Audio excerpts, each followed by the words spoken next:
Welcome to the first in our series on dialogues on ecological justice, and I am thrilled to have our first speaker here. And before we introduce the speaker for today's event, I want to just talk to you a little bit about the series as a whole and give you a little bit of information on the nature of the series and how it relates to political ecology. Normally when I teach this class, we have speakers joining us from all over the place who talk to us about their work in political ecology. And political ecology is known as a discipline that claims that there is no apolitical ecology, meaning that all forms of ecological knowledge are products of power relations at different levels, from the epistemic to sort of the immediate realm of politics over resources. And so we engage with this topic in many different ways, and it's highly intersectional. It's kind of a promiscuous sort of hybridization of all kinds of social science disciplines and also environmental studies, environmental science, and more. So without going too much into the weeds in terms of what political ecology is about, I think you'll get a really nice introduction to some of its complexities in today's speaker and his work, and also from the series as a whole. So I just want to mention that on October 1st, we'll have Ariel King talk to us on the subject of environmental racism and justice in the United States. Ariel King is a graduate of Simon's Rock, and she will soon graduate from Vermont Law School. She has one more year, and her thesis was on the Flint water crisis, and she continues to work in the field of environmental justice and environmental racism. On October 13th, join us to meet Rowan McNabb, an old friend of mine who works for the Wildlife Conservation Society in Guatemala, and his subject is community conservation and the perils of geopolitics in the Maya Biosphere Reserve. On November 5th, join us for a talk with Emily Ye, my colleague in geography from the University of Colorado, and her subject is pests, keystone species, and hungry ghosts, the Gesar epic and human pika, the animal, the pika, relations on the Tibetan plateau. And Emily is the foremost authority on Tibet among the large tribe of geographers in America, and a cherished colleague who I've worked together with over a number of years. And finally, a talk by Robert Weller, one of my professors from my days as an undergraduate in the Duke Study in China program, who will talk to us about overnight urbanization and changing spirits, disturbed ecosystems in southern Jiangsu, China. So I hope even from those titles, you can see the intersectionality of political ecology. And I certainly shouldn't claim all of these people for political ecology. They, many of them, most of them don't go around calling themselves political ecologists. So just know that these hybridizations have become really common in academia. And, you know, we have a field, and we have new fields like environmental humanities. And so there's absolutely a place at the table for everybody when it comes to human environment relations today.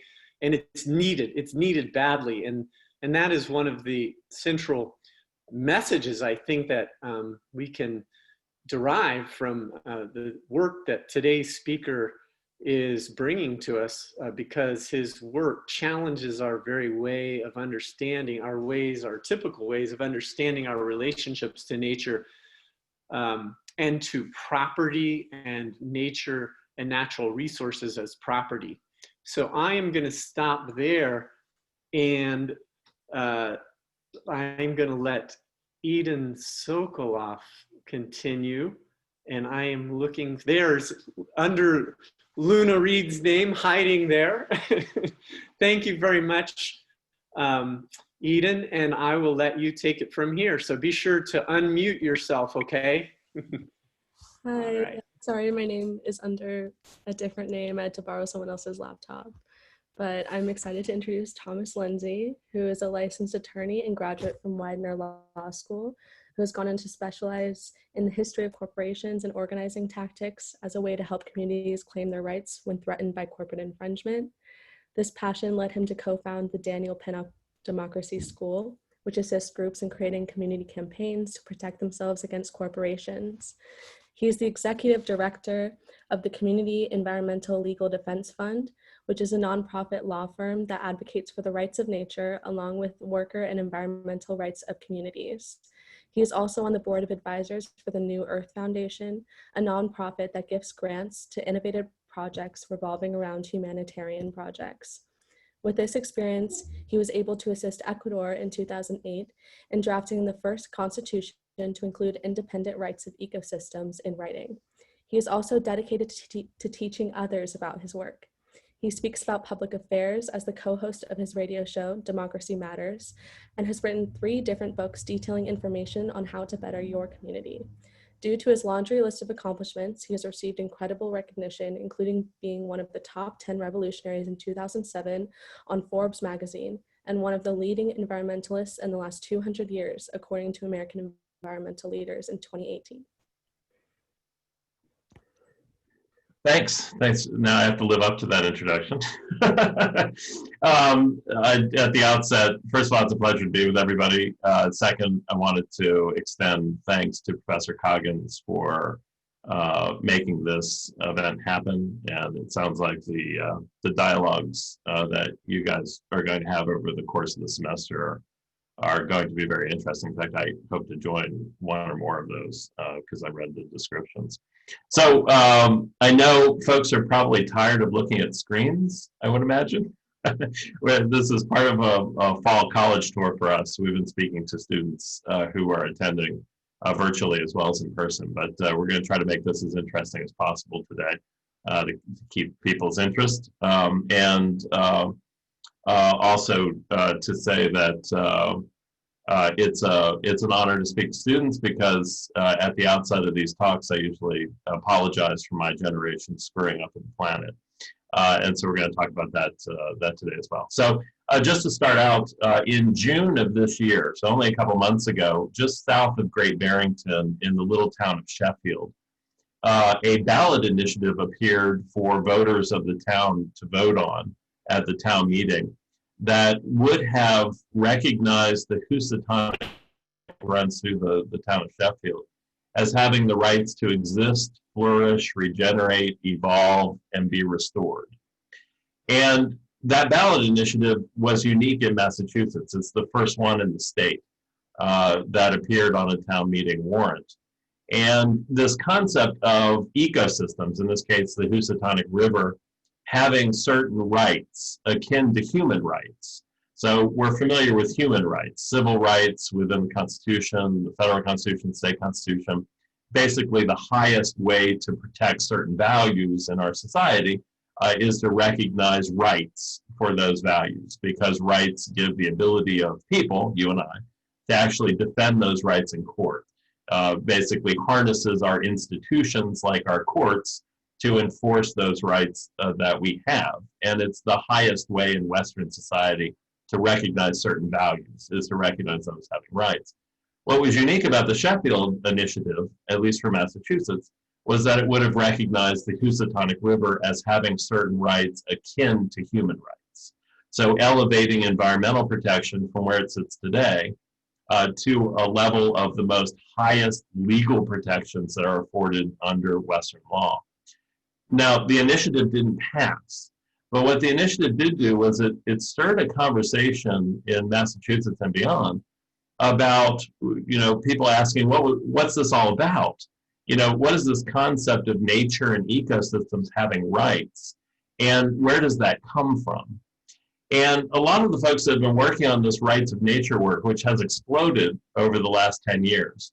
25 years ago, when we began working on basically civil rights for ecosystems, it was a fringe, kind of the lunatic fringe area of people laughing at the concept. But over the past 20, 25 years, it's rapidly moved from that kind of fringy idea to basically entering the mainstream, especially after a bunch of courts in different countries have now recognized nature as having rights, something we're going to talk about later in the talk today.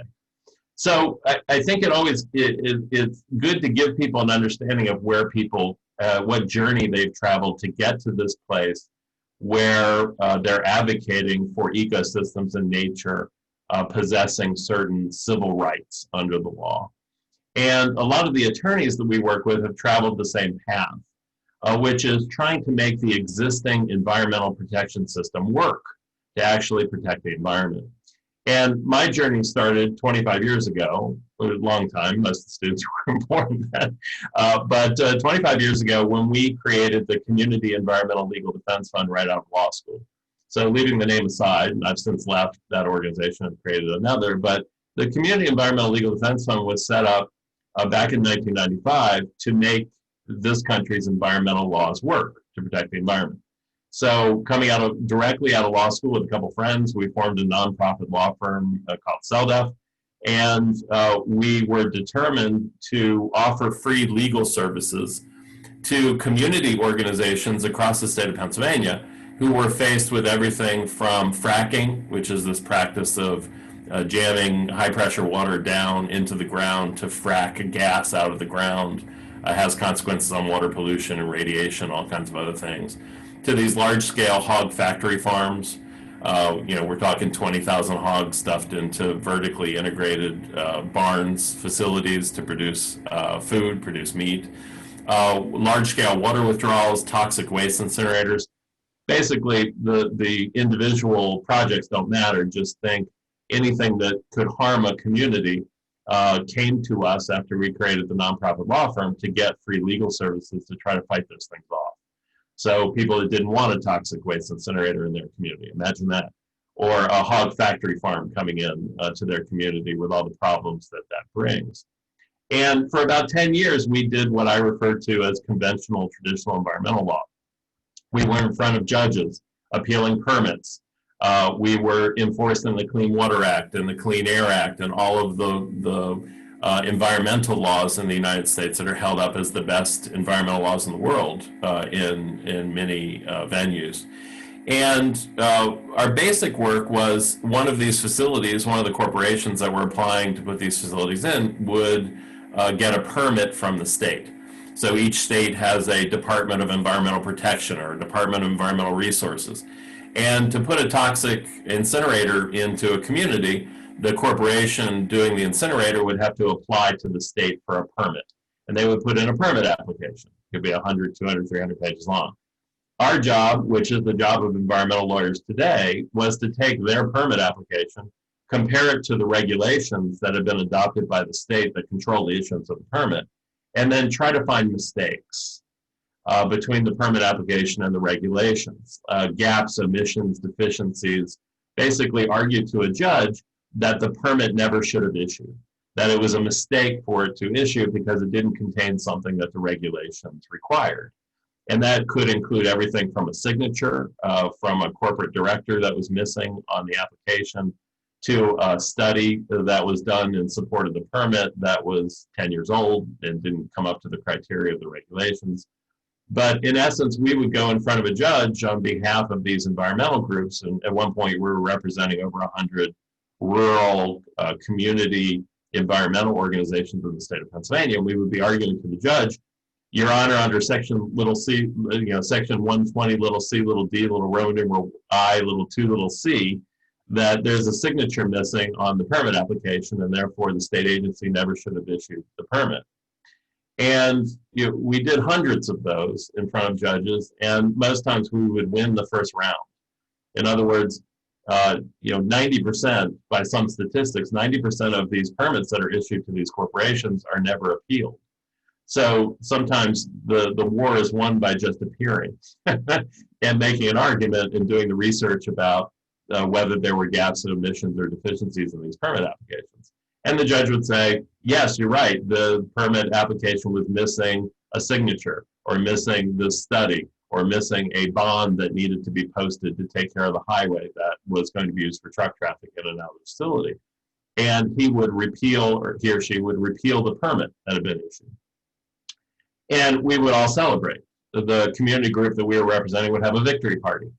And we would go back to their house and have some beer and snacks, and everybody would celebrate. They'd say, well, we're not going to get the toxic waste incinerator now here in our community because we came together around our kitchen table, we raised the money, we got the lawyer to speak intelligently to the judge, fairly intelligibly, and we got a judge that listened to our arguments. And we would all feel pretty good about ourselves, and the community group would feel good about themselves. But what would happen next? What would happen next is that the corporation would come back. And they would say to us, thank you for identifying the gaps, omissions, and deficiencies in the permit application. We've now filled in those gaps, omissions, and deficiencies, and we're back for our permit again. And the community group would come back to us and say, well, Mr. Linzey, we need you to do that jujitsu again that you did the first time around because we still don't want this toxic waste incinerator here in our community. And we would look back at them and say in a frustrating way that there was nothing else we could do because the corporation had filled in the gaps, omissions, and deficiencies that we had defined and found within that permit application.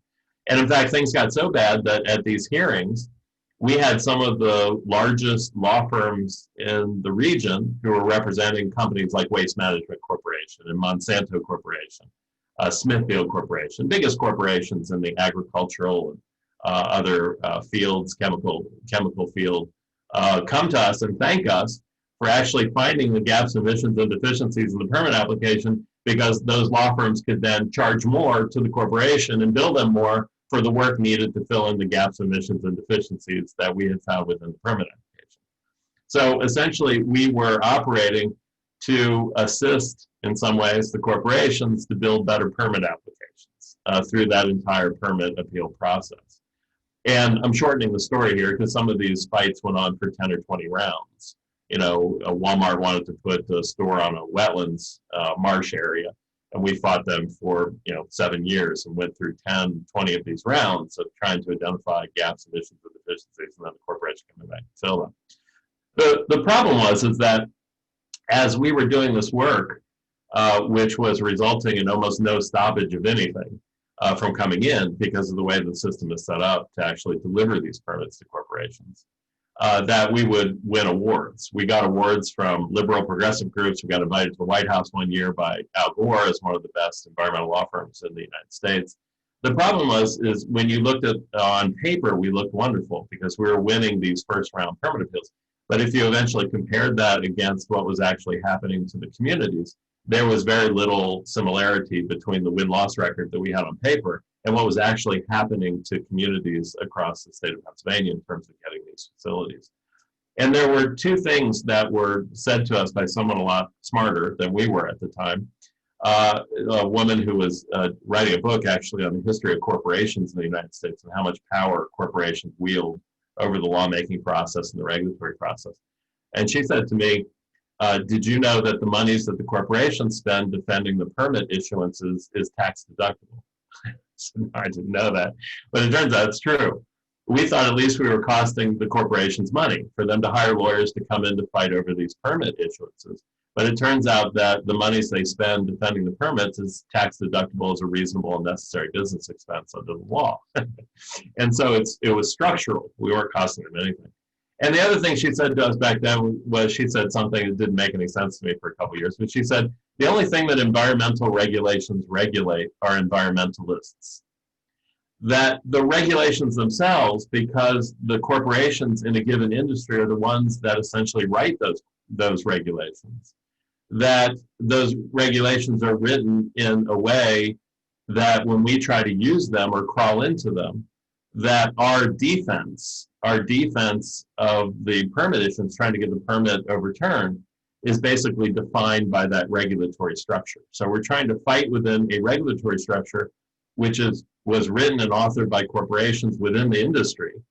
who don't have any interest at all in seeing communities actually be the ones who have veto power over these particular projects. So the question we ask ourselves is it any surprise that things are worse now than they were 40 years ago? By almost every major environmental statistic today, things are worse now in the US than before the major environmental laws were adopted. And sometimes, somebody puts up a hand and says, well, Mr. Linzey, that's not true. We don't have rivers that catch on fire anymore. To which I usually respond, well, if that's our metric, if that's how we're measuring things, we're in real trouble because, again, by almost every major environmental statistic, things are worse now than they were 40 years ago before we passed the major environmental laws in the United States. So it led us, this whole process of environmental laws is not really about protecting the environment, which is always a funny thing to say, but it's true, at least from our experience, that we began to re-examine how the law works. We quit the regulatory stuff. We quit doing permit appeals. We quit doing Clean Air, Clean Water Act cases. We moved to something else. And it's that something else that eventually led to that Sheffield initiative, which appeared at the town meeting this past June. So just to go from the micro about what the work we did to the macro, which is what's happening here. And the macro is really that we live in the United States under a Western system of law. And that Western system of law treats nature as a dead thing, as an inanimate object, not as a living, animated system, but as a dead thing. It's almost the difference between being a thing and being a person under our system of law. Under the US Constitution, for example, you're either a thing or you're a person. If you're a person, you have rights. You have certain powers, rights that are protected, but if you're a thing, you have nothing. So when we say thing, think of African Americans before the Civil War, slavery.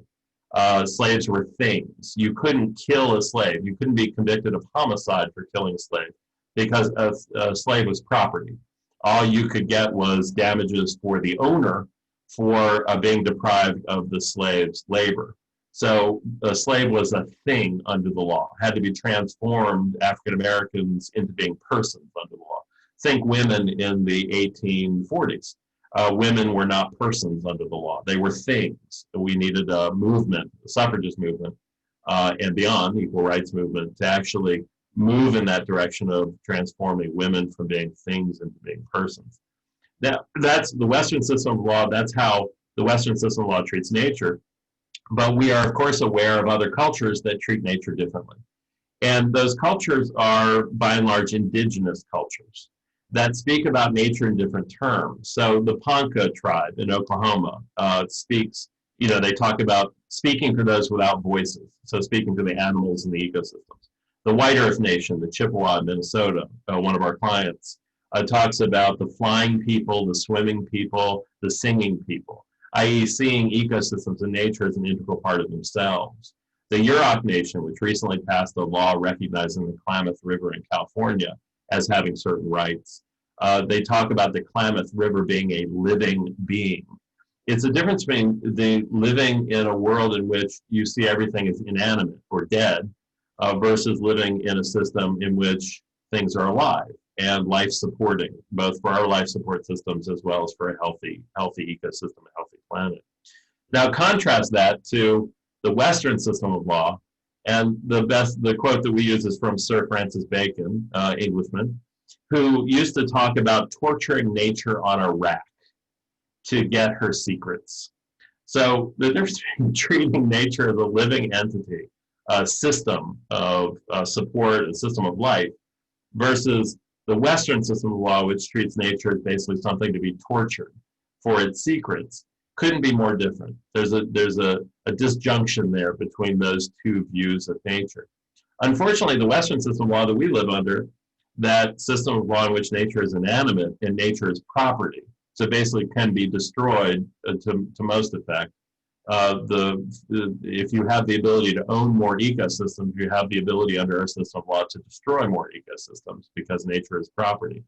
That because nature is property, you have a system of law that protects property rights in the United States, which means there's only so much you can do to protect nature before you run into certain constitutional and legal constraints that protect the property owner. So these are all reasons why the existing environmental system is lacking, that we can't get to where we need to be in terms of protecting the natural environment through the existing system that we have. And that's from personal experience as well as, I think, journeys that others have traveled. So what does that mean? Well, it meant that we, on a personal basis, had to re-examine the work that we were doing. And we tripped over an individual named Christopher Stone. He still teaches at the University of Southern California. He wrote a law review article, published piece, entitled "Should Trees Have Standing?" Basically putting out this concept to a board law school class, which was the genesis of the law review article, that nature should have the ability to walk into court on its own.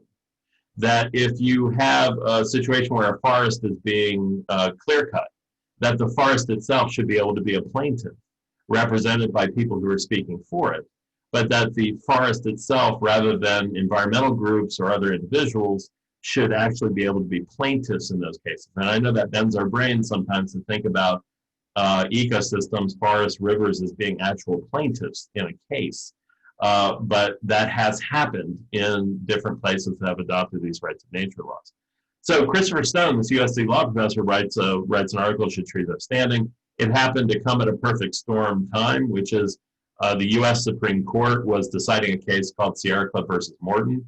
And not to get into the weeds here, but Walt Disney Company wanted to develop a new ski resort in the Mineral King Valley, which is near, it's on the eastern side of California, near San Francisco and LA. Huge resort, 1.7 million annual visitors, bigger than Disneyland, just to give you an idea of the scope that they wanted to put in. The Sierra Club sued to stop the project, and the lower courts dismissed the Sierra Club because they held that the Sierra Club didn't have standing. They couldn't show that they were injured by the project because they couldn't show that they used or visited the area that would become the resort enough. And this is where a lot of environmental groups get flushed out of court, which is they can't show that they have personal injury to themselves, which is what Christopher Stone was talking about, that if we really believe in environmental protection, we have to allow the ecosystems to be plaintiffs, not the people who are using the ecosystem, who a lot of times get knocked out of court because they can't show personal injury to themselves as part of the lawsuits that they bring. Why does all that matter? Well, the Supreme Court eventually affirmed, the U.S. Supreme Court affirmed throwing the Sierra Club out. But Justice Douglas, William O. Douglas, one of the Supreme Court justices, found Christopher Stone's law review article on Should Trees Have Standing. And he wrote a dissenting opinion, that actually incorporated Stone's piece into his dissenting opinion. So this is a U.S. Supreme Court dissenting opinion in this case in 1972, which was titled Sierra Club versus Morton. And I just wanted to read one very short paragraph from his dissent, because we don't hear this from the Supreme Court, especially anymore. But not necessarily, we didn't hear it from them before. But here's Justice William O. Douglas. He wrote, "The critical question of standing would be simplified and also put neatly in focus if we fashioned a federal rule that allowed environmental issues to be litigated before federal agencies or federal courts in the name of the inanimate object about to be despoiled, defaced, or invaded by roads and bulldozers, and where injury is the subject of public outrage." So first time, at least in a U.S. Supreme Court opinion, in which a justice actually proposed that ecosystems should be treated as equals to human parties in bringing lawsuits to stop environmental destruction. After that Sierra Club versus Morton case, and after the dissenting opinion issued by Justice Douglas, there were limited efforts to try to pick it up. There were a couple cases in Florida brought by key deer, for example, or loggerhead turtles. Didn't really go anywhere, but good adventurous lawyers trying this theory out with ecosystems as plaintiffs. And then in 2006, because of the change in work that we began as part of the nonprofit law firm that I work for, we had a client, municipal client, borough or a city, town in Pennsylvania called Tamaqua Borough, just northwest of Philadelphia. They were faced with a plan to dump PCB-laden dredge, the PCB toxic contaminants in dredge. So they were dredging the Delaware River to deepen the bottom of the river for river traffic, boat traffic. And they needed somewhere to put that dredge. And they decided to dump it in this little place called Tamaqua Borough, northwest of Philadelphia. People in Tobacco Borough weren't happy with being treated as a toilet because essentially it's not just PCBs, but other toxins that were coming in with this waste to be dumped onto the land of Tamaqua. And they began talking with us about what would happen if we took this rights of nature concept, this concept of ecosystems having civil rights, in essence, and actually wrote it into a local law that could be passed by the city council, the borough council there. And it was driven mostly by the fishermen in the area who said, well, if this dredge comes in, they dump it, and it pollutes the river where we fish, we really don't have that many options to actually restore the river, at least as a direct kind of function, a lawsuit or bringing in action directly. And so we talked with them about drafting a local law that would recognize that the creeks and rivers in Tamaqua Borough have rights to exist and flourish. Basically where the language started that ended up in Sheffield. So the ballot initiative in Sheffield that happened in June built upon the language that was developed in 2006 from this little town of Tamaqua. And eventually the Tamaqua Borough Council passed this law. It became the first in the globe, first in the world, rights of nature law that contained three elements. The first was rights for these rivers and creeks. The second provision was allowing residents of the community to stand in the shoes of the river to sue whoever was violating those rights. So a standing provision that allowed the ecosystem to be a plaintiff. And third, a rule that the river had to be restored to its state before the damage occurred as a remedy. So that if you sued to fix things, that the entity that was polluting the river would have to go back and fix the river back to its status before the violation. In this small world of ours, what happened in Tamaqua, which is a very small place, 10,000 people, northwest of Philly, first law. In this very small world that we have people in Ecuador who have been elected to write a new constitution for the country of Ecuador. So the Ecuador Constitutional Assembly came across the Tamaqua work, and also were working with some other consultants who had found our work and who had called us to come in to assist with putting that language into the Ecuadorian national constitution. So we went to Ecuador, we participated in those conversations, we helped them draft language, and lo and behold, the Ecuadorian Constitutional Assembly decided to embrace the concept of rights of nature, used the language that had been used in Tamaqua and a couple other places at that point, and wrote a new national constitution, the first in the world, that recognized rights of nature within a federal or national constitutional construct. And sent that draft constitution out for ratification by the public. It was overwhelmingly ratified by the public in Ecuador and thus became law. So Ecuador became the first country to shift from a property-based system of environmental protection to a rights-based system of environmental protection. And the sea change was amazing because the first case was brought shortly after the Constitution was ratified. And the case that was brought was a case brought by the Vilcabamba River in Ecuador against a local government that was dumping road debris into the river, thus changing the course of the river as it ran through that region. So again, try to get our brains around this concept that the Vilcabamba River, a river, was the plaintiff in the case against the defendant, which was local government. And to everybody's amazement, I think, the judge in the case ruled in favor of the river, ordering the local government to clean its act up and quit dumping debris into the river. That Ecuadorian stuff is still happening. There's been about 60 enforcement cases, the whole emerging area of jurisprudence in the country of Ecuador. What happened was when Ecuador ratified that national constitution, became national news, MSNBC here, CNN, all the biggies carried the news, the New York Times did an article, LA Times, and it started, conversation started boomeranging back in the US about this work.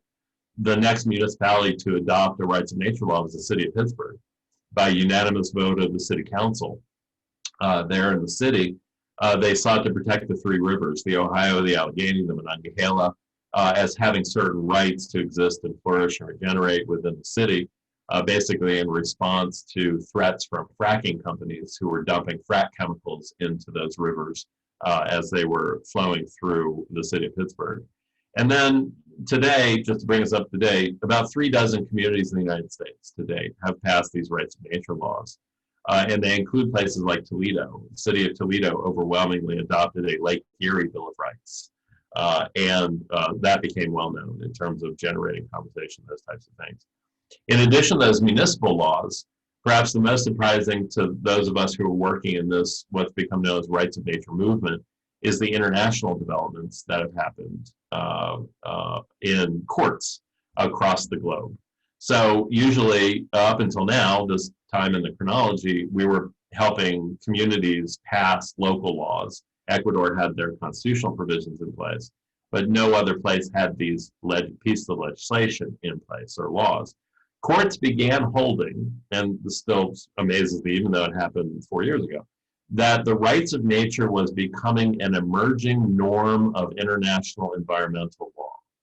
So they went back to Ecuador, took a look at Ecuador, the court cases that were running in Ecuador, and what was happening in the US, and different conversations happening in different places. And courts like the Colombian Constitutional Court, so country of Colombia, highest constitutional court in the country, ruled that the Rio Atrato River had rights back in 2016. So again, without any laws, without any legislation, these are judges stepping forward saying this is the new emerging norm of international environmental law, and we're going to recognize the river here as having rights that are enforceable, legal rights are enforceable. In 2017, India followed suit, ruling that the Ganges River had certain rights. So kind of like recognizing the Ganges River as having certain personhood attributes. In other words, the ability to get into court and certain rights to exist and flourish, regenerate, evolve. And then in 2018, the Colombian Supreme Court, in addition to the Constitutional Court there, recognized that the Amazon and the Amazon River Basin was a subject of rights, that it had certain rights that could be enforced and should be enforced. In Uganda, the country of Uganda passed a National Environmental Act, which included rights for ecosystems in 2019, and also the High Court of Bangladesh. So think the Bangladesh Supreme Court recognized legal rights for all rivers in the country in 2019. So again, judges, activist judges in some ways, grabbing onto other things, moving forward with that in these court decisions that they've issued. And then finally, two other things before I wrap up here. One is tribes. We work with a number of tribes as clients, so tribal nations across the United States. They include the Ho-Chunk tribe in Wisconsin, which became the first several years ago to adopt rights of nature resolution for changes to their tribal laws. So again, we might be in the weeds here, but tribes in the United States have constitutions of their own. They're treated as independent nations for certain purposes. They also have tribal laws, so kind of like congressional laws or statutes for the Western system.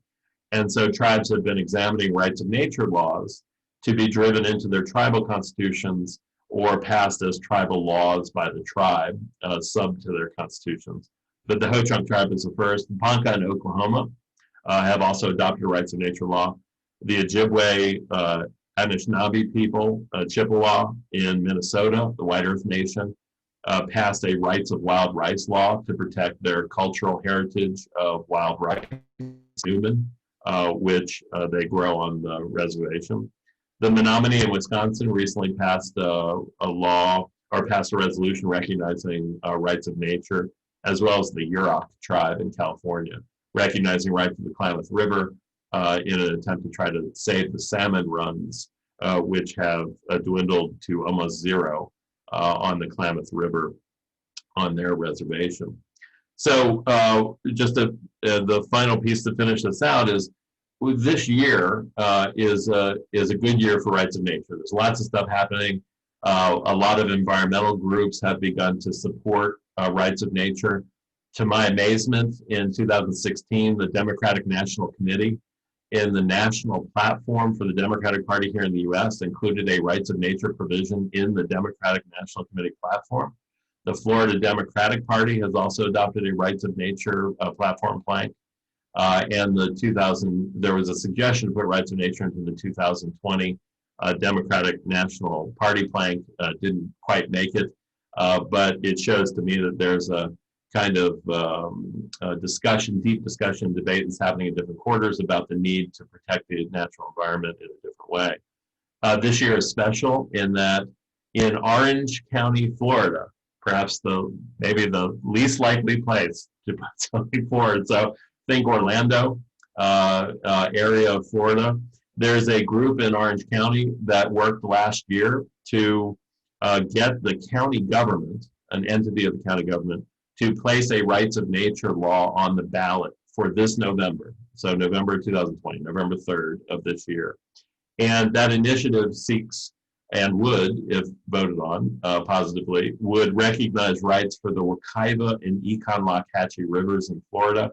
I don't know if people have been following what's happening in Florida, but it's an environmental disaster between the red tide, the algae blooms. People are wearing masks on the beach. There are front loaders picking up dead manatees and dolphins from the pollution and nutrient loading that's occurring in the various tributaries that are feeding the coastal waters. Lake Okeechobee is a mess. You name it, the situation in Florida has become so bad that in Biscayne Bay 2 weeks ago, the dissolved oxygen level fell to 0 in the bay. I don't know whether people saw this or not, but causing this immense fish kill and kill of all other marine life to the point where an emergency situation was created where they had to bring those firefighter boats in to actually blow water out of the bay to try to re-oxygenate it to get it back into the bay.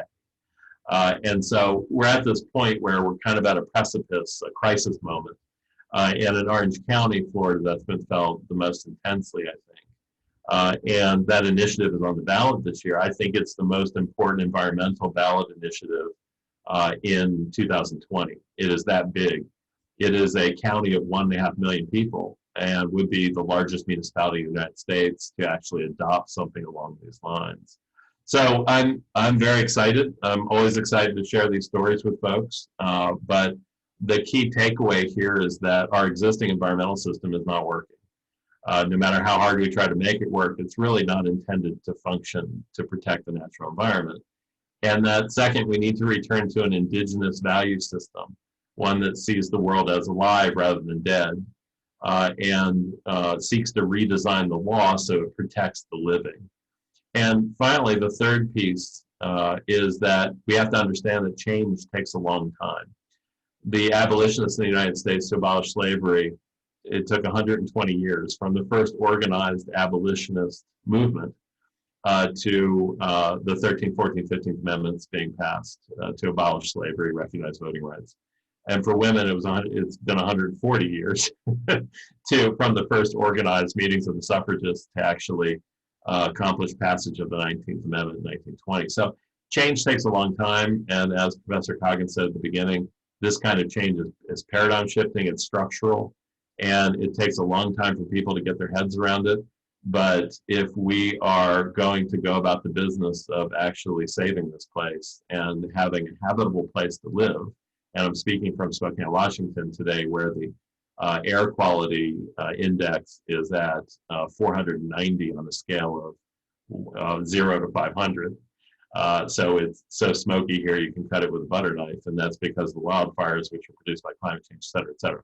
So leaving all that aside, if we're going to actually preserve this place, we need to find a different way to do it.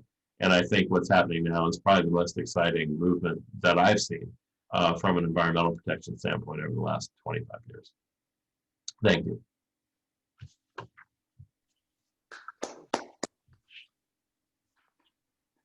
Thomas, thank you very much. That was a wonderful, wonderful summary and really full kind of historical kind of synopsis of so much activism and in this paradigm shift that really is profound, and you've played a key role. You've been right in the center of it. And so we really are grateful that you're here with us today. What I want to do is start with the students' questions, the students who are members of the class. And we have a list of questions from students, many of which are from students who could not attend today because we're outside of our normal class time. So let's start with the students who want to ask some questions. And then I'll go to the list of questions from students who couldn't attend today, and then we'll open it up to everyone. So go right ahead. those of you who are here, Eden and Lucy and Chandler and Layla, and Allie, sorry. And then I'll go to the list of questions in the Google Doc, and then we'll open it up. I have a question. I'm a freshman student here, and I was just wondering, like, do you think this is something that we could achieve at a national or even international level? Like, just to the depth and extent that it will require, like, is it something that we could achieve? Yeah, it's a great question. I think the answer is yes, but it's going to take time. And so we've been asked, the organization I work for now is the Center for Democratic and Environmental Rights. And we do organizing on the ground as well as some of this think tanky kind of stuff. But we've been asked to draft a federal constitutional amendment in the United States, which would recognize rights of nature within the US constitutional structure. But I think probably what has to happen first is that state constitutions have to be changed. This is all about grassroots movement from below. We're kind of used to sometimes talking about change from above and waiting for that. But as one of my friends always says, we're waiting for nothing to happen along those lines, because nature having rights threatens a lot of industries that currently use and exploit nature. And so you're arrayed against you are all these various industries and power and money. And I think the only way you change that is from the bottom up. So the original plan, if there was one, and Mike Tyson used to say everybody has a plan until you get hit in the face. But the original plan was 1,000 municipalities across the United States that would pass, people, activists within them, pass rights of nature laws to protect ecosystems that they care about. And then those 1,000 communities building up enough pressure to change the state constitutions to recognize rights of nature, which I think is the next step. And we have 5 or 6 states now in which those have been drafted and are moving forward. They're not going to get passed anytime soon, but they established the frame. And then I think that has to build into pressure to change the federal constitution. So we could be talking about a long time. However, for us old folks who watched the Berlin Wall come down, sometimes pressure builds for a while and then change happens very quickly. So the key is to be in place and ready for it when that change starts happening quickly. And I have to say the environmental crisis, the changes that we're seeing today are off the chart. So, I think things are going to happen pretty quickly. The question is whether the new bridge is built before the old one comes down. Thank you.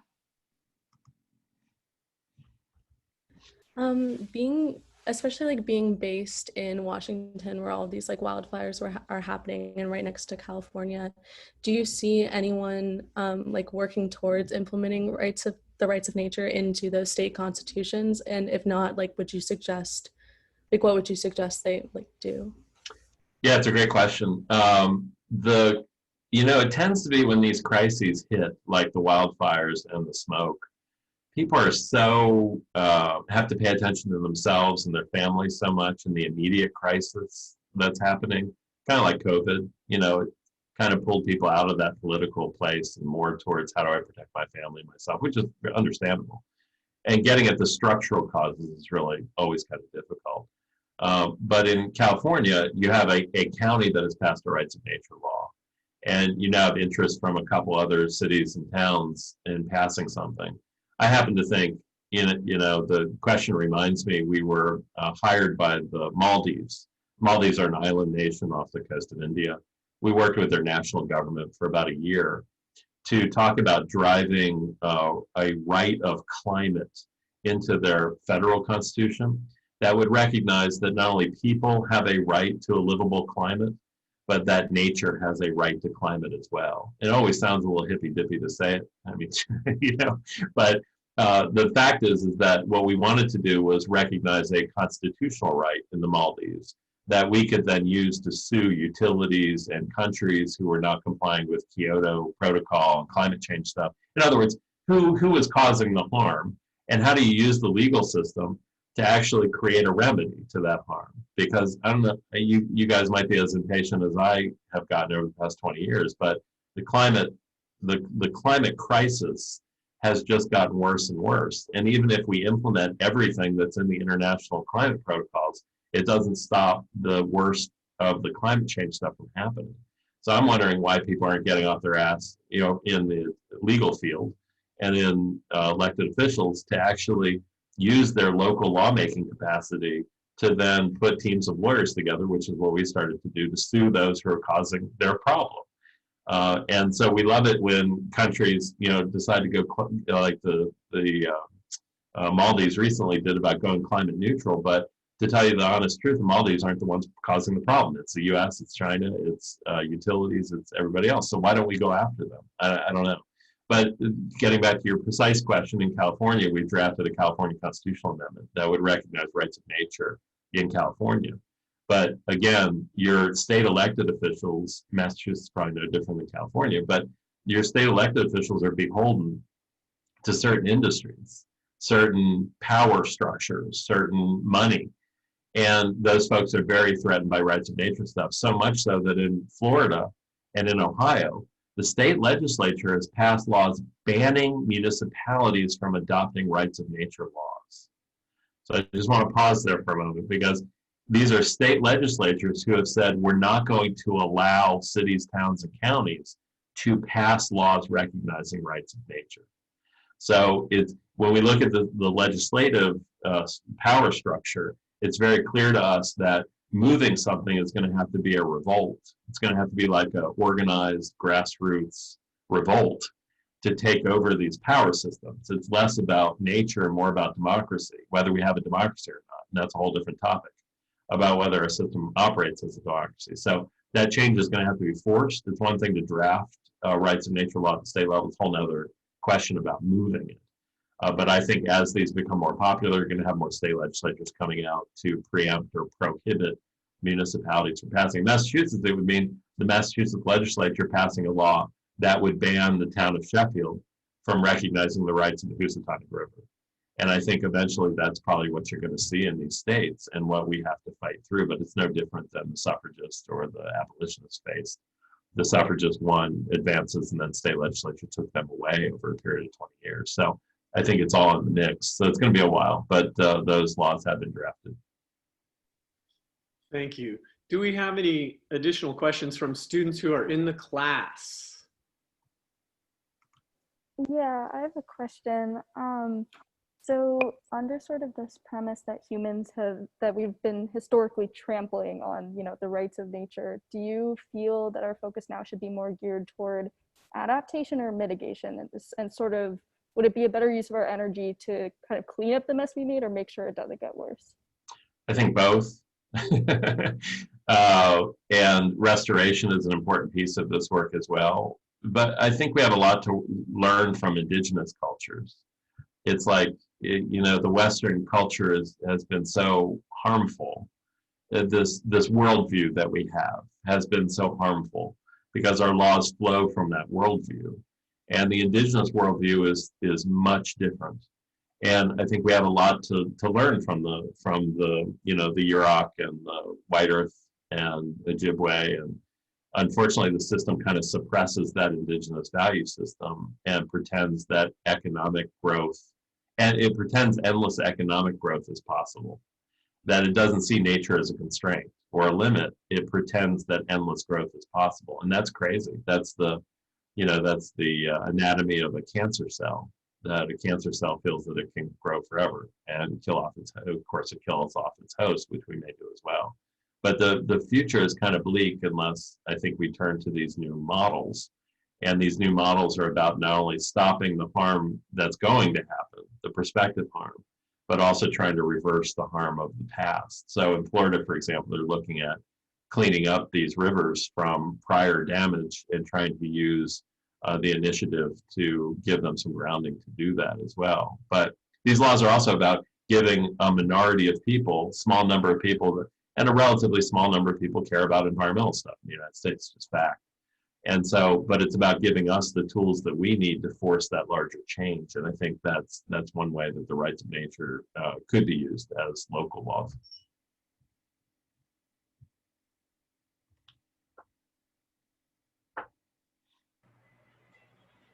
Do we have any additional questions from students who are in the class? One student, go ahead. Yeah, sure. So I suppose I just wanted to ask how much you think this ecological crisis and the rights of nature, that crisis is a crisis of culture. Solely, I know that a lot of times, you know, you hear about Wendell Berry always refers to the ecological crisis as a crisis of culture, and the agricultural crisis is a crisis of culture. Do you think that if small cultural movements start to build and extend, do you think that those are enough to change policy by themselves, or do you think that we need to, or do you think that it's enough to directly confront environmental law and try to change it? Yeah, it's a really good question. It's a theory of social change kind of question. And I think that creating pockets of new cultural awareness from an activist standpoint is all we have the resources to do at this point. It would be nice to do wholesale change. I mean, we always get phone calls from people that say, oh, we're going to run a rights of nature law in 9 different cities in this particular state. I'm like, geez, that would be great, but it's hard enough just to get one without the state or somebody stepping in to sue or overturn something. So the end question that you asked, is it going to be enough? I don't think so. I think the people with the pitchforks need to be there, and I think they're the primary ones that need to define what that cultural shift is. But eventually, at some point, the people with the pitchforks need to join the liberal, you know, put it a different way, the liberal progressive kind of political category in the United States is still not embracing rights of nature. So, you know, whether it's the Sierra Club, who I love, and I've litigated on behalf of the Sierra Club before, but these groups still treat it as kind of like the lunatic fringe, that they pretend that if they continue doing the environmental regulatory enforcement work, that's going to be enough. And it's a flawed model. But until that level kind of grows together with the small pockets of cultural change that are happening, helped by the international movement, because the international stuff is moving quicker than what's happening in the US right now with the rights of nature. But I think, you know, just like in a cave where you have the stalagmite and the stalactite growing together eventually, I think the upper and the lower have to join. And I think you've seen some of that now with the Florida Democratic Party. The League of Women Voters in Orange County has endorsed this Rights of Nature initiative, which was huge because you would normally not expect perhaps them to endorse something like that. But it's slow going. It's going to be forced by those small cultural pockets. That's going to force the conversation. And then it's up to, you know, liberal, progressives, other people of other political tints to come in and say this makes sense and we're going to pick it up. And I think that was helped as well a couple of years ago by a guy named Oliver Houck. Professor Houck at Tulane Law School became a big advocate for rights of nature.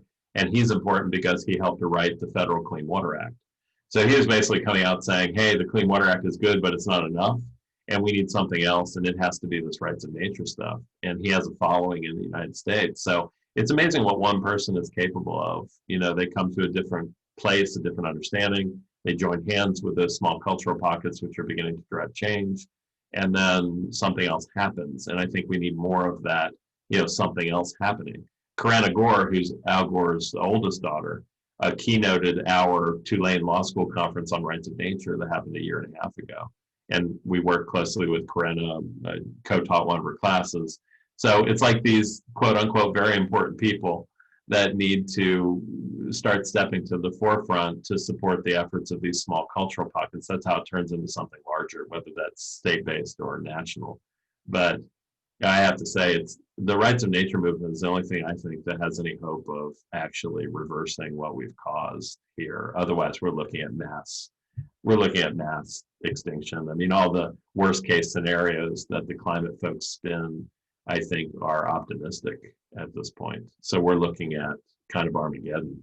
And now is the time we either get our shit together, excuse my French, or we just decide to die off. I mean, that's kind of where we are. And again, apologies for putting this on your shoulders as the generation that kind of caused it, but that's where we sit. Thomas, I will ask the students from the class, if anyone wants to ask another question. And then I'll go to 1 or 2 questions from our list and then open it up to everyone. So yeah, do we have questions from the students in the class? I will go to the questions that have been laid out there by the students who couldn't make it, and so one, I guess I'll ask just 1 or 2 of these questions. And let's see.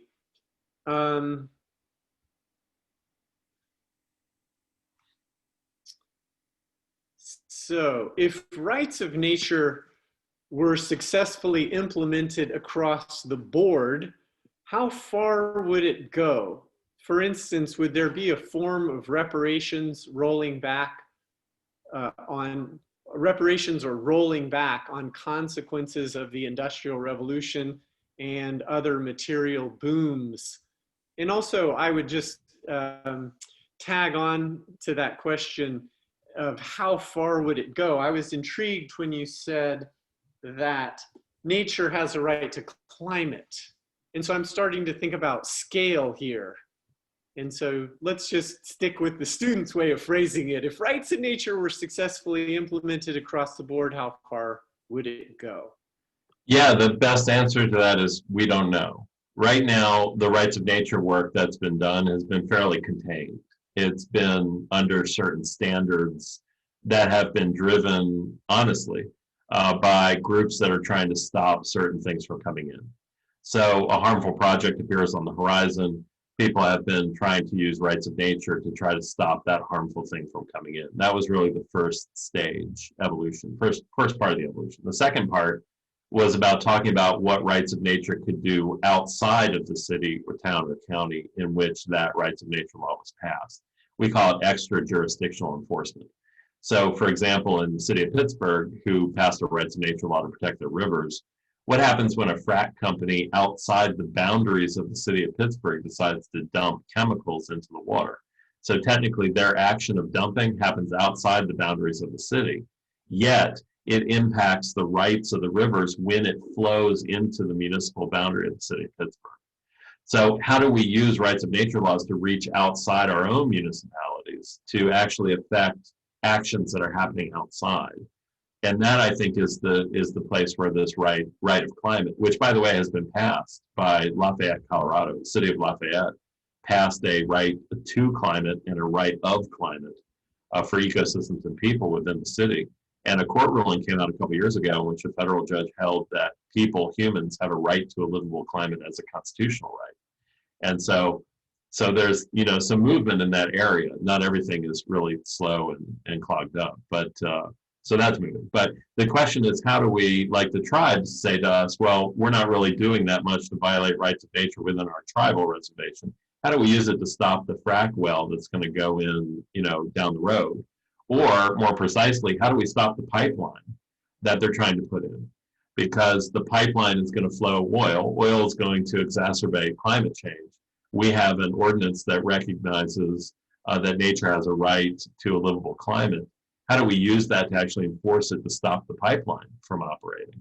I mean, these are all great questions. We've been in court over some of them. The Western courts, the federal U.S. district courts, have generally not liked those arguments and have given very little credence to these rights of nature laws. I think the next biggest evolution is tribal courts, where tribes have their own courts and can hear rights of nature cases. I think that's the next evolution of this work. But I think the scope needs to be as broad as we need it to be to actually fix what we've caused. And I think rights of nature has that potential, but it hasn't, there's not enough people working on it yet to actually use that brain capacity of everybody to envision how big it could get. Right now, it's just a question of trying to get it onto the map, I think. Great. And on that note, I'll ask one more student question that is in the list here. That question of scale and that need to make this more democratic by incorporating more people, more eyes, more stakeholders. you know, when we discuss this in class, I'm thinking a lot about Eleanor Ostrom's work on common property regimes. And these common property regimes she studied in a variety of cultures around the world, including small-scale folk and indigenous cultures. These are the opposite of the tragedy of the commons, because everybody has a democratic role as a negotiator and an arbitrator in the management of these resources. And as, of course, as you know, when you and I met, you know, I came into this through my research in villages in the Tibetan culture region, and also Han Chinese villages where they had indigenous versions of the notion that the watershed has sacrality, and if you violate the sacrality of the watershed, you could die. You either be killed by a god in the Tibetan context, or ruin the feng shui of your house, or your family, or your village. So broadening the scope, we have a student question, what is your perception of how this is related to structural social class systems? We can think of environmental racism, and how might that relate to the possibility of a world where people have the same opportunities? How do those things relate to environmental justice, you know, vis-a-vis rights of nature? I hope that was clear. Yeah, it's a big question. I think the beginnings of this work actually took place in rural South Central Pennsylvania with the very poor communities who were faced with factory farms and corporate agricultural systems.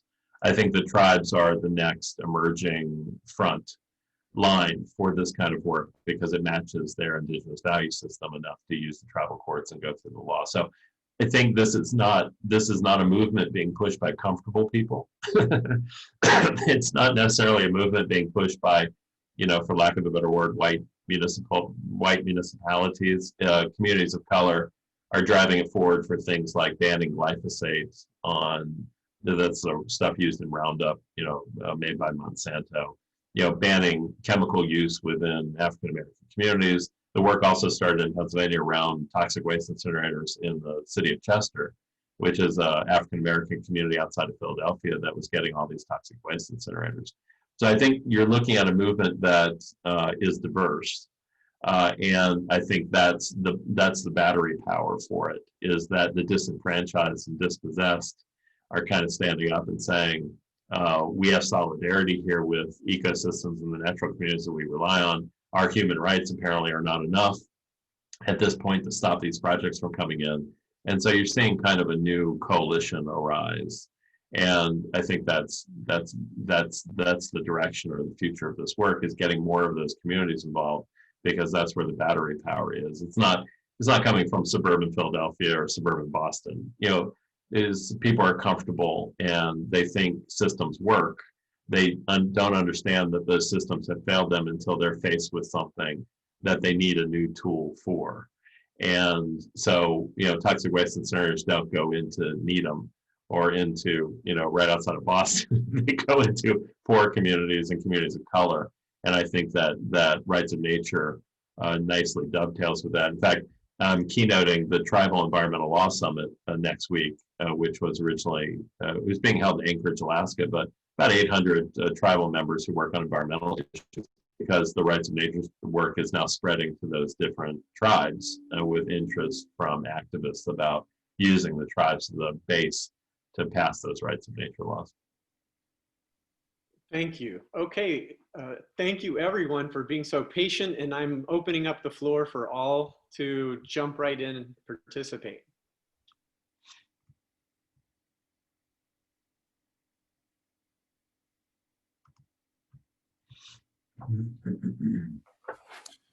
So Thomas, I just wanted to say thank you for your assistance with the Sheffield action. I don't know if you remember, but I was involved with that. I live over the border in Connecticut, and it was frustrating that it didn't pass, but it was our first try, and those of us who were involved are all committed to trying again next year, and maybe some of the students who are involved in this stuff will join us and help to create a groundswell in Sheffield to do that. I asked a question in the chat earlier on, and it's a very simple one, and it may actually be lurking in some of the materials that you shared with us. But when you were talking about that transition from your own work going from regulatory to the rights of nature, sort of the paradigm shift, you mentioned an environmental author who had asked you those two questions. Can you tell us what her name was? Yeah, it was Jane Ann Morris was her name, and she passed away, unfortunately, last year. But she used to talk about a democracy theme park that we all participate in, that we can go to agency hearings and speak into microphones, but nobody's listening except for us because they're not even plugged in, kind of thing. So she wrote a piece that we used in some of our training classes in which she explored her history as a conventional environmental activist and how the systems didn't work in terms of actually protecting the environment or stopping particular projects. Thank you.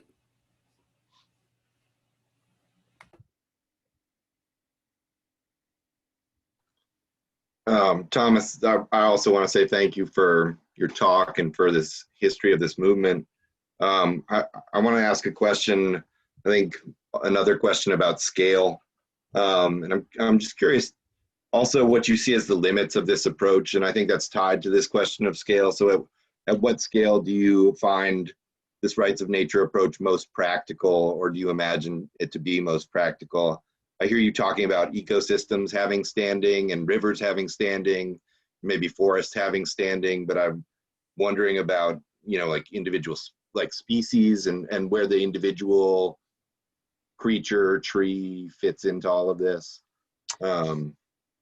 Yeah, it's a great question. So far, the work is really focused on systems, so less about an individual tree or those types of things. We're moving into some of that now, like the Ojibwe in Minnesota, their rights of nature law focused on wild rice, so as a species, plant species in that case.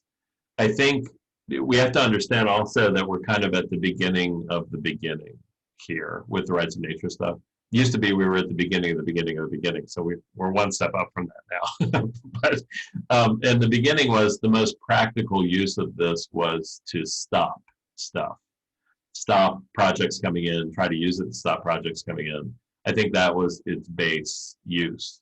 And now I think people are starting to envision bigger things to move with it. But the problem is we still have not had an enforcement case in the US. So whereas in these other countries, Ecuador's had 60 of them, most have won. In the US, we haven't had any.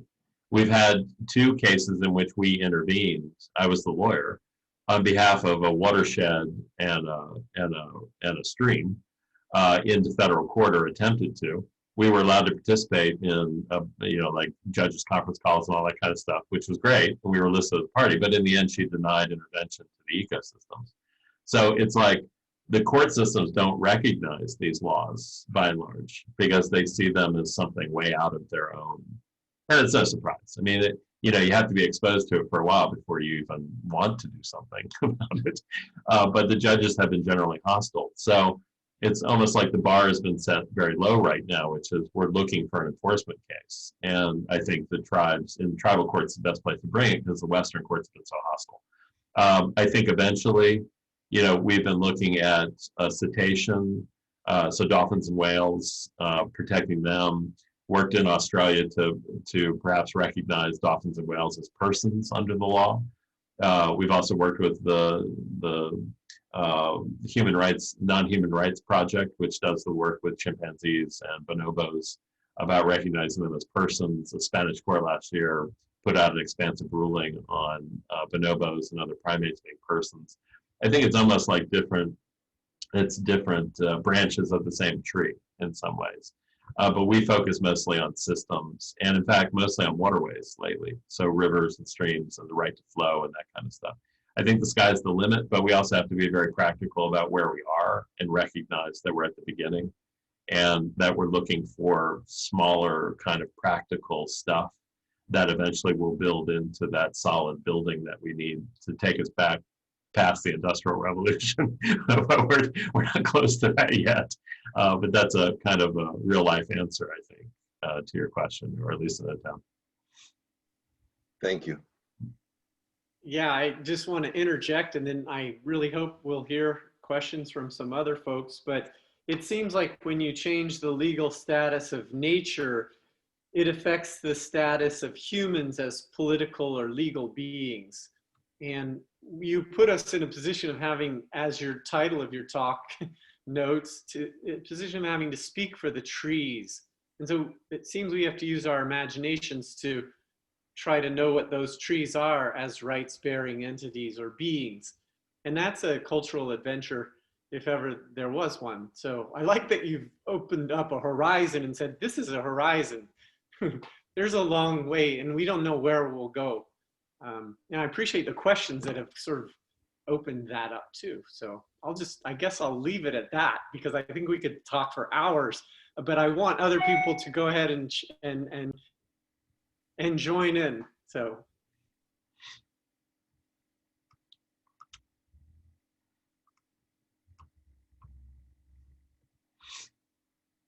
Looks like everybody's talked out. Yeah. Well, I have one more question, maybe, which is about: is there any way to, these? You talked about that Florida had superseded the local law. In that case, is there a process for appeals? Is there an avenue for appeals? Yeah, another really good question. So we filed a lawsuit against the state last month, challenging the extent, or more specifically, the authority of the state to adopt a law prohibiting municipalities from passing these kinds of laws. The underlying theory here, it kind of forces rights of nature activists to become democracy activists, because a lot of this work is about expanding the portal of what cities, towns, and counties can do. Up until, well, for the last 150 years at least, municipalities like Sheffield or Great Barrington are treated basically as children of the state. The state creates the municipalities, can do whatever they want to with the municipalities, including preempting them from passing certain laws, basically defining what they can or can't do. And so this work, the reason why there's a strong democracy component to it, is that it's about expanding the lawmaking portal of those municipalities so that they can establish new rights. I mean, that's essentially the legal theory, that the state acts beyond its authority to prohibit municipalities, cities, towns, and counties from adopting new laws recognizing new civil and environmental rights. That's the legal theory in a nutshell, because you don't get to rights of nature unless you can expand that municipal portal, because in most states you have to do that, because otherwise the state can come in and crap all over you, which is what happened in Florida and Massachusetts. So the lawsuit that was filed is on that theory, which is that the state has exceeded its authority and can't adopt ceiling preemption rules that actually prohibit that kind of lawmaking as done by municipal units. And this really gets in the weeds, but it's important because you don't get off first base unless you can defend these laws, their passage, let alone get to enforcement of them against private entities. But you have to have a base from which to pass them through. So we did a law review article a couple of years ago, which argued that this should be the new legal standard. And it's not like it's foreign to the United States. State constitutions can, of course, build new civil rights above the federal constitutional floor. So, you have a First Amendment right to free speech. The state of Massachusetts can pass a law that says right of free speech doesn't just mean what the federal constitution says it means. It's also additionally this, this, and this. And to help us think about that, it's like in most places you can't get petitions signed on private property. Like go to a grocery store and get petitions signed, because the grocery store under private property rights has the power to kick you off.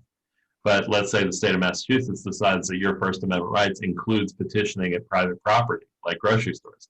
They can add rights above that federal constitutional floor. And so all we argue as lawyers is that the same relationship that exists between the federal and the state should exist between the state and the local, which is the local can build and expand out rights or adopt heightened, expanded environmental protections, more stringent standards than the state, and that the state shouldn't be able to actually tromp on those by coming in and using preemptive tools. Because otherwise, let's face it, the state legislatures become privatized lawmaking entities for the major industries. So when Monsanto wants to stop a municipality from doing something, they just go to the legislature and get a preemptive law passed. There has to be some kind of way to constrain the lawmaking authority of the state. And I think Florida right now is leading the way in terms of that lawsuit, but also in developing new ordinances that kind of try to get around that preemptive stuff, which is what we've helped people to do in Florida as well. So it's like a giant chess game. You're talking about a new system of law that's completely foreign to the system of law that we have, a new culture that's completely foreign to the culture that we have. We can't even get people to wear masks in the United States, let alone embrace a system of law in which rivers would have rights. That's kind of the situation we're in. So the fact is we have to plow a new road that expands that municipal portal of lawmaking, as well as filling it with new substance that every day, hopefully people are more and more convinced that we need a different system of environmental protection. I remember when we were talking about the Sheffield bylaw, we were considering whether there was a municipal sovereignty or a law of municipal sort of authority to be able to supersede the laws of the state, or to raise the level. And do you have a sense of how many states in the US do have those kinds of laws that do guarantee to municipalities the capacity for that type of sovereignty or autonomy? One. Okay. Colorado has a law, has a state law in place. Actually, it's a constitutional provision that allows municipalities to exceed state standards. So when there's a conflict between the two, the municipality wins. But everywhere else, that's not the case. And so when we argue that that should be the case, we're forced to go back to original state constitutional provisions. Like in Massachusetts, Massachusetts is one of the best constitutions in the United States from a perspective of local self-government. So the first provisions talk about people being the source of all political authority. And in places like Virginia, they even have written local self-government directly into the Virginia Constitution. Hasn't been enforced or recognized for 150 years, but it's there. And so part of this is about picking that back up and using it. But our argument is that there's an inherent right of people to govern their own community. That's what it breaks down to. And that inherent right needs to be a constitutional right, which right now the courts don't recognize. So moving in tandem, hand in hand, has to be the rights of nature substance, this new kind of legal idea that moves. But you also have to protect it by moving the penumbra forward that protects the adoption of those laws by municipal governments. Because I don't know about you, but I don't foresee in the next 10 or 15 years that a state government is all of a sudden going to embrace rights of nature. Or the federal government, Congress is going to say, oh, rights of nature, that's a great idea, let's do it. It's not going to happen. It's got to be forced. And the only way it gets forced is if enough communities do it. The only way enough communities do it is if the portal of municipal lawmaking is broadened out enough. So it's a democracy issue as well as a rights of nature issue.